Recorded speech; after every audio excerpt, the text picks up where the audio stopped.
যে বয়স হয়ে গেলে নামাজ পড়ব, যখন 60 বছর 65 বছর হয়ে যাবে তখন নামাজ পড়ব, ওই নামাজে কোনো কাজে আসবে না। আমি দোকান থেকে আমার ছেলের জন্য 5 টাকা দামের বিস্কুট নিয়ে যাই। আমার সন্তান আমাকে বিস্কুট যখন দিয়ে আমি বলি, বাবা একটু খাওয়াই দাও তো, বিস্কুটটা ছেলের গালে একেবারে খাওয়াই দিচ্ছে। আপনাদের কাছে প্রশ্ন, এই খাওয়াই দেওয়ার নাম কিন্তু খাওয়ানো না। আমি যখন বৃদ্ধ হব, আমার যখন বয়স হয়ে যাবে, তখন যদি আমার সন্তান গালে উঠে খাওয়াই দেয়, ওটা হলো খাওয়ার নাম হবে। ঠিক আল্লাহ পাক রব্বুল আলামিন আমাকে আপনাকে হায়াত দিয়েছেন, আল্লাহ তাআলা যৌবনকালের হিসাব নেবেন, বৃদ্ধকালের হিসাব নেবেন না।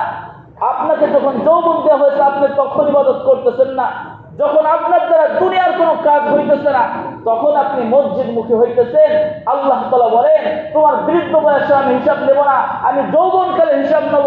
এ মুসলমানের জন্য যৌবন থাকতে, হায়াত থাকতে, শরীরে শক্তি থাকতে আমি যদি ইবাদত করতে পারি, ওই ইবাদতে আমাকে আপনাকে জান্নাতে নিয়ে যাবে।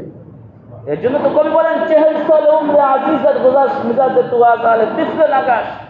তোমার জীবনে 40টি বছর অতিবাহিত হয়ে গেল, এখনো তোমার বাল্যকালের অভ্যাস পরিবর্তন হলো না, এখনো নিজেকে অনেক ছোট মনে করো। দাড়ি পেকে গেছে, কবরে একবার চলে গেছে, এখনো মনে করো যে আর একটু বুড়ো হয়ে নই, আর একটু বয়স হয়ে নই, নাতিরত না হয়ে নই, সবাইকে বিয়ে সেরে দিয়ে নই, এরপরে নামাজ পড়বানি। আল্লাহ রাসূল বলেন, এই নামাজে কোনো কাজে আসবে না। বৃদ্ধ বয়সে নামাজ কি ভালোভাবে পড়া যায়? না সিজদা ভালোভাবে দেওয়া যায়, না রুকু ঠিক মতো দেওয়া যায়, না ইমামের সবকে মুগ্ধ হওয়া যায়, কোনো কিছুতেই মন বসে না। দুনিয়ায় কোনো কাজকর্ম নাই, মসজিদে ইমামের পেছনে দাঁড়ায় নামাজ পড়তে হবে। এখন মুরব্ব হয়ে গেছি, এখন বয়স হয়ে গেছি, এখন যদি নামাজ না পড়ি সমাজের লোক আমাকে কি বলবে, মেয়ে কি বলবে, ছেলে কি বলবে, এই জন্য মসজিদে এসে নামাজ পড়তেছি। আল্লাহ রাসূল বলে, এই নামাজ তুমি যতই পড়ো এই নামাজে তোমার কাজে আসবে না। এজন্য মুসলমান